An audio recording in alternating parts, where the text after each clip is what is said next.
Halo yang Economics, kembali lagi di podcast Speak Up. Pada kesempatan kali ini, saya Lutfi Sofi Rahmawati yang akan memandu jalannya podcast hari ini dengan tema boykot produk Israel dan dampaknya terhadap konflik Israel-Palestina. Dan di sini saya tidak sendiri tentunya, ada narasumber yang berasal dari salah satu dosen ilmu ekonomi, Fakultas Ekonomi dan Manajemen IPB University. Mari kita sambut bersama. Assalamualaikum Bapak Vindi. Waalaikumsalam warahmatullahi wabarakatuh. Bagaimana Bapak kabarnya hari ini? Alhamdulillah baik. Gimana sih kabarnya saya? Alhamdulillah baik juga Bapak. Boleh cerita dikit nih Pak, Ya. kesibukannya hari ini tuh lagi ngapain aja?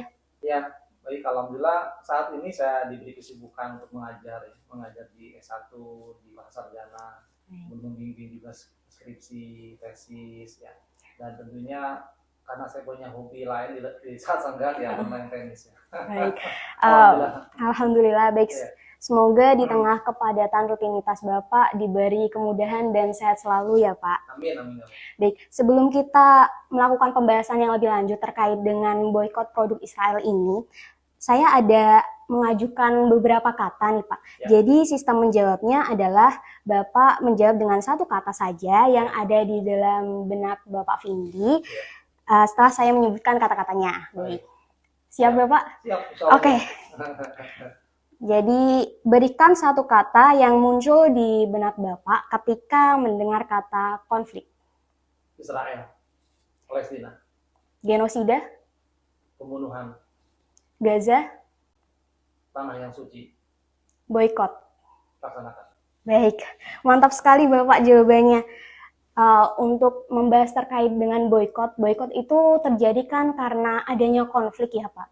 Konflik terutama di Palestina sama Israel ini. Dan menurut pandangan dari Bapak Vindi sendiri mengenai konflik tersebut tuh bagaimana Bapak? Baik, terima kasih Sophie. Satu diskusi yang sangat menarik ya tentang bagaimana kita membahas tentang boykot produk Israel ya yang punya afiliasi dengan genosida gitu ya. Nah, tapi saya ingin sedikit jelaskan saja sebenarnya tentang al-ihwal sejarah ya, sejarah yang paling jauh gitu ya tentang bagaimana tabiat gitu ya, tabiat orang-orang Yahudi kepada orang-orang Islam yang telah termaktub di dalam Al-Quran. Di dalam Al-Quran, surah Al-Baqarah, surah kedua, ayat ke-120. Jadi saya membawa mushaf ini untuk meyakinkan diri saya tentang bagaimana hal itu terjadi. Mohon izin saya membacakan petikan ayat itu. Iya, boleh. Silakan, Bapak. Bismillahirrahmanirrahim.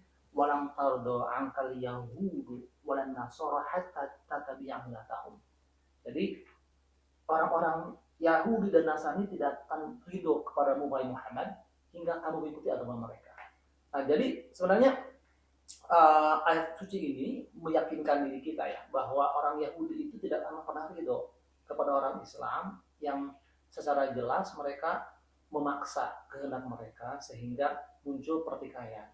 Nah, kemudian sejarah yang lebih kekinian gitu ya dari ayat suci ini terbukti ketika di awal-awal tahun 1917 itu ada satu kesepakatan antara Perdana Menteri Inggris ya kepada Kongres Yahudi di Inggris menjadikan sebuah janji bahwa mereka akan ada sebuah pembunuhan nasional itu di Palestina.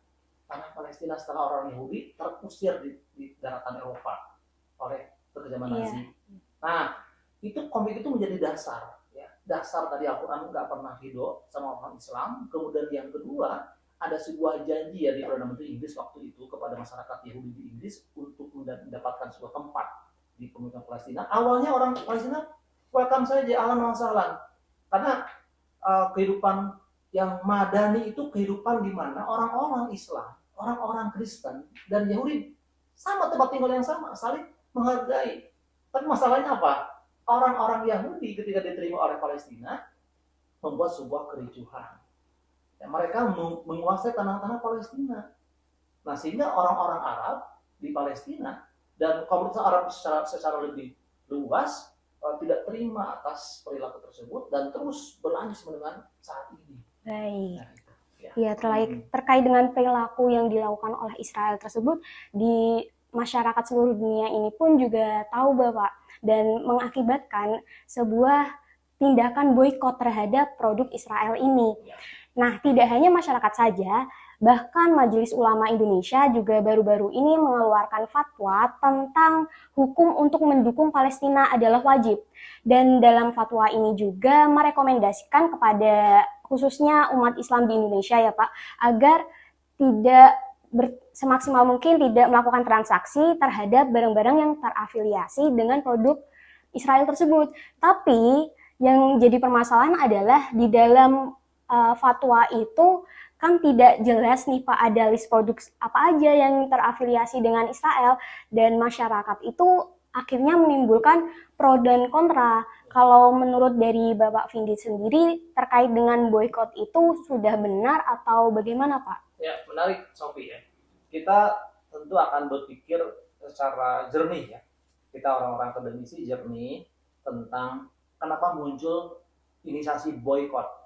Ya, itu pertama yang kita ingin pastikan. Kenapa ada boykot? Dulu tidak ada boykot.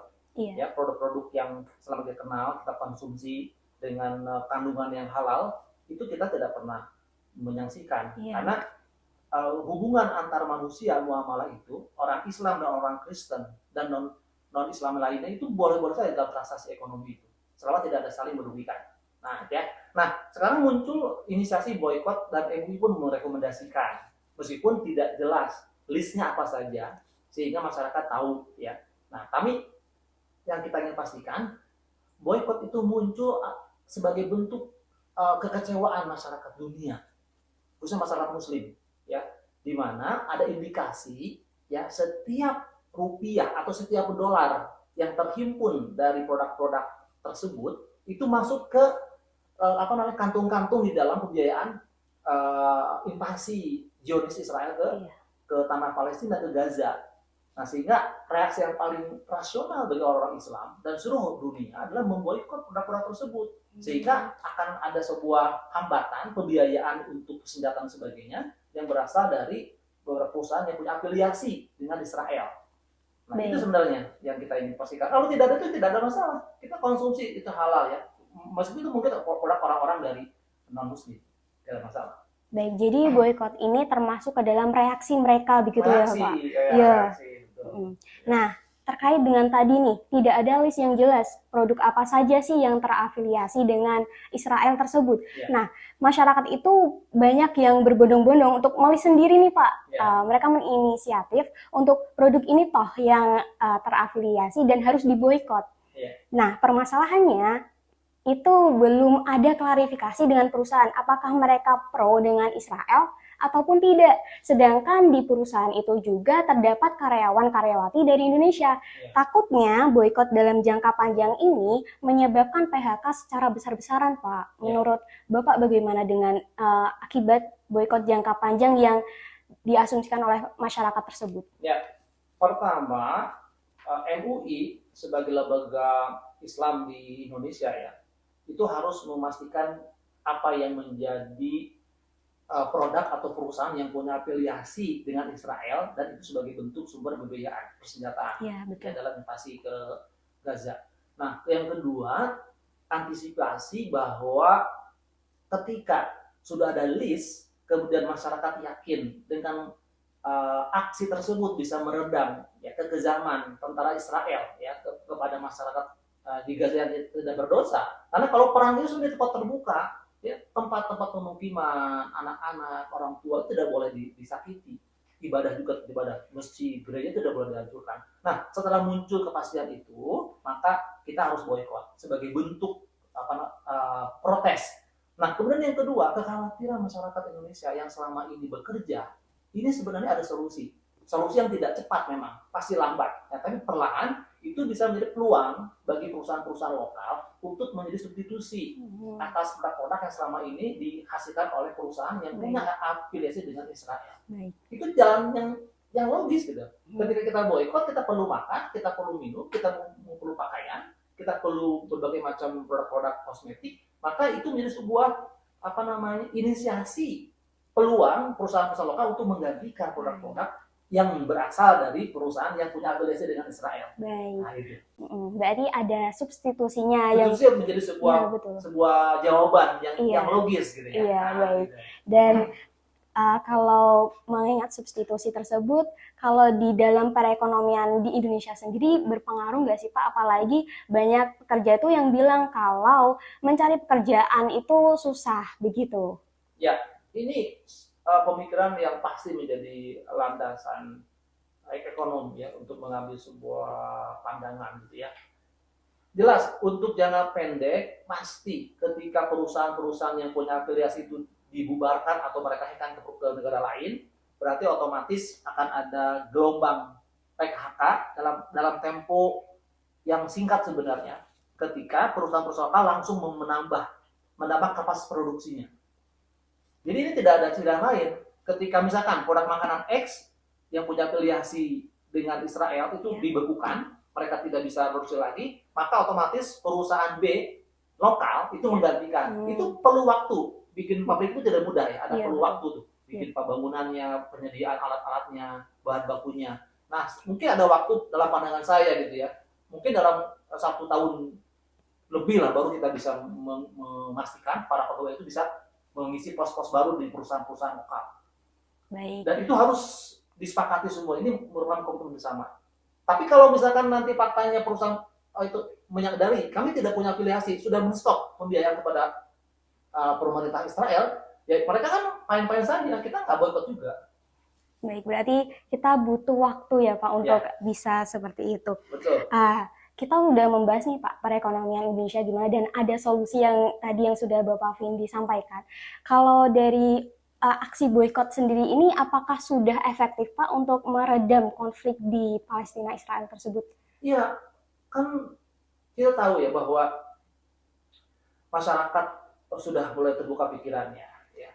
Sudah juga memastikan bahwa ada indikasi kuat gitu kan bahwa produk-produk tersebut dijual ke masyarakat dunia, di seluruh masyarakat dunia ya, dan menjadi sumber penghasilan perusahaan tersebut, dan itu ada afiliasi untuk pembiayaan di dalam invasi tersebut, maka ini tidak ada lagi kalau kita cuma itu upaya kita, karena secara militer kita nggak sanggup, kita nggak bisa kirim pasukan, kita nggak mungkin juga negosiasi terlalu lama gitu ya. Maka yang paling mudah itu bagi masyarakat umum ya dan awam adalah menghentikan konsumsi pada produk-produk yang punya afiliasi. Itulah boykot sebagai bentuk protes yang paling efektif, efisien gitu. Nggak banyak waktu, itu langsung kita nggak beli itu, kita beli makanan yang lain, kita beli pakaian yang lain, kita membeli kosmetik yang lain, sehingga ada sebuah shock terapi bagi perusahaan-perusahaan untuk tidak terlibat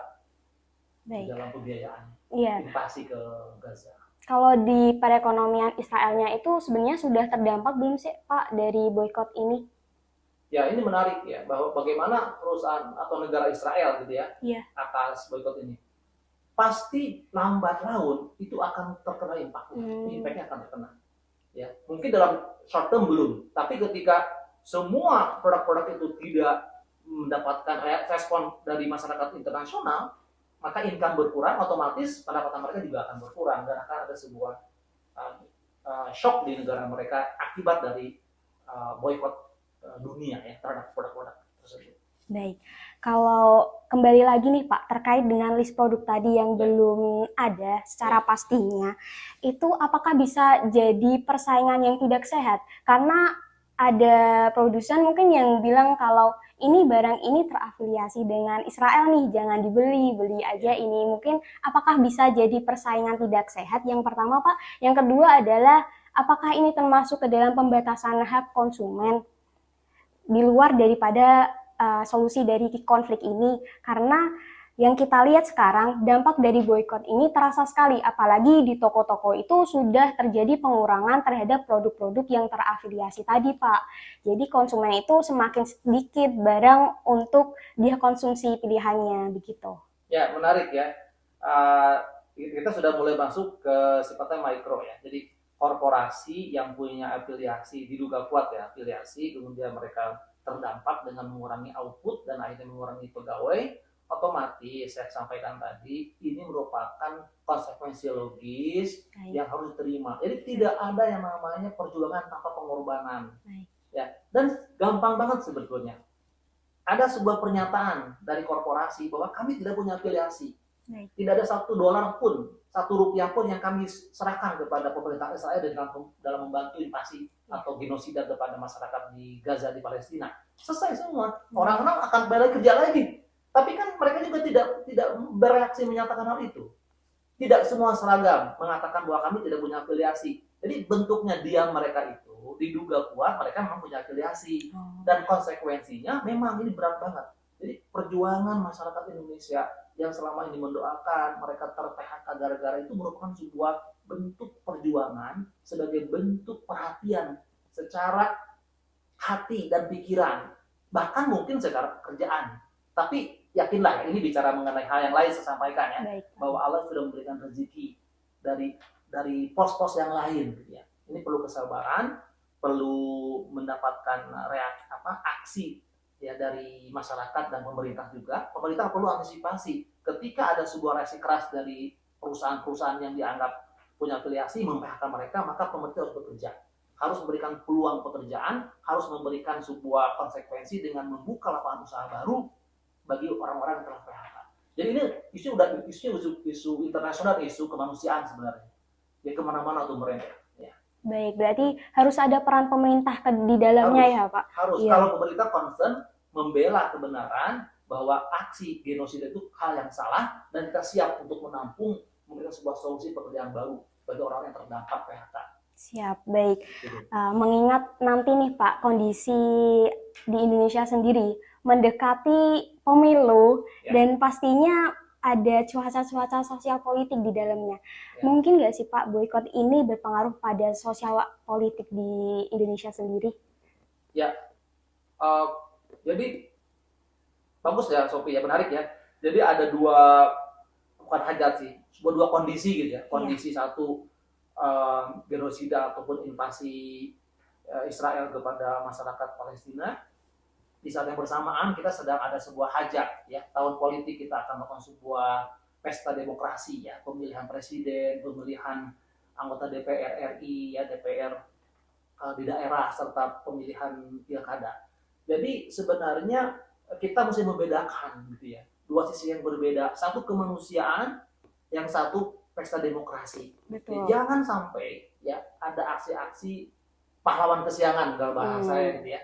Jadi ada pahlawan kesiangan untuk menarik minat atau menarik massa, ya, simpatik massa yang seolah-olah mereka tuh punya katakanlah perhatian gitu ya. Tapi sesaat sebenarnya. Ketika itu sudah selesai, mereka sebenarnya tidak serius membantu masyarakat yang terdampak PHK misalnya. Jadi ini murni aja, kalaupun mau bantu, yang murni. Memang ini sebagai sebuah kemanusiaan, sebagai sebuah bencana kemanusiaan. Kalau orang-orang di PHK, maka buktikan ya program-program kerja pemerintah yang baru tadi memang untuk menampung semua masyarakat Indonesia, tidak hanya terdampak karena di PHK oleh perusahaan beroperasi ke Israel gitu ya. Jadi itu namanya pemerintah memang fokus membantu masyarakat untuk bisa bekerja, mencari penghasilan gitu ya. Jangan ada hubungan dengan politik praktis, karena nanti kalau sudah kalah mereka nggak terusin lagi. Nah, jadi ini tidak fair ya. Pokoknya fokus saja. Mereka memang bekerja dalam rangka mengusahakan orang Indonesia apapun dimanapun gitu mereka. Baik, siap. Kalau berbicara terkait dengan peran pemerintah tadi, kalau sebagai kami nih Pak, peran mahasiswa sendiri untuk membantu dalam kaitan di konflik ini, bagaimana menurut Bapak Vindi? Ya, satu hal ya, kita kan berbeda jarak. Ya, kita di Indonesia, mereka di Gaza, di Palestina. Betul. Kemudian kemampuan kita secara finansial, kemudian secara tidak mungkin kita berangkat ke sana, ya, karena masyarakat di Gaza pun yang saat ini dibutuhkan itu adalah masalah bagaimana bantuan misalkan secara pangan, ya, obat-obatan, ya, tempat tinggal. Ya kita berdoa memang. Doa itu merupakan hal yang paling logis kita sampaikan. Mahasiswa, seluruh masyarakat Indonesia, dimanapun mereka berada, yang mengaku sebagai orang yang memiliki perasaan kemanusiaan, mendoakan masyarakat di Palestina, khususnya di Gaza, supaya mereka diberi kesabaran oleh Allah. Kemudian yang kedua, semoga COVID ini segera berakhir. Ya. Jadi tentara Yahudi, tentara Israel harus segera hengkang, mematuhi kesepakatan PBB yang mengatakan bahwa penjajahan di atas dunia harus dihapuskan. Betul. Iya. Ya, dan kemerdekaan segala bangsa. Jadi Palestina itu negara merdeka awalnya. Orang ini datang melakukan sebuah invasi, perluasan wilayah. Ini apa-apaan? Ini tidak boleh. Gitu ya. Kembalilah. Makanya peran PBB penting juga. PBB harus tegas, ada sanksi terhadap Israel. Dan kita doakan itu segera diberikan kesabaran bagi masyarakat di Gaza, di Palestina, dan segera Israel menarik mundur pasukannya. Jadi kalau ada kesepakatan gencatan senjata itu betul-betul tuh segera dibuktikan oleh Israel. Itu menurut saya pandangan yang paling mudah mendoakan orang-orang di Gaza di sana. Betul. Nah, terakhir adalah mungkin Bapak Vindi boleh memberikan closing statement terkait dengan apa yang sudah kita bahas tadi, Pak. Ya. Boleh, silahkan, Pak. Baik, para pemirsa yang berbahagia, hari ini di hari Jumat yang berkah ya, kita menyaksikan bahwa masyarakat di Gaza sedang merasakan sebuah ujian dari Allah. Ya, kita mengatakan Inna lillahi wa inna ilaihi raji'un. Pemerintah Palestina mengatakan kurang lebih 15.000 nyawa yang tidak berdosa itu telah syahid. Ya. Dan kita mendoakan mereka semoga ditempatkan di sisi Allah sebagai para syuhada. Kemudian segera masyarakat internasional untuk bersikap keras secara diplomasi ya, untuk supaya pemerintah Israel menghentikan ya invasi ataupun genosida di Palestina. Kita semua berharap ini segera berakhir dan masyarakat di Gaza dapat kembali melakukan aktivitas secara normal. Ya, kita mendoakan semoga Allah meridhoi kita sekalian. Amin, amin ya rabbal alamin. Baik, terima kasih Bapak sebelumnya sudah menyempatkan hadir di podcast kami kali ini. Semoga harapannya dari apa yang sudah kita diskusikan tadi dapat membuka pandangan masyarakat dan yang menonton terkait dengan konflik Israel dan Palestina ini. Baik teman-teman semuanya, menjadi mahasiswa bukanlah hal yang mudah. Menjadi mahasiswa adalah kesempatan kita untuk bersuara, apa yang menjadi benar dan apa yang menjadi salah. Saya Lutfi Sofi Rahmawati, mohon undur diri, sampai berjumpa di podcast selanjutnya.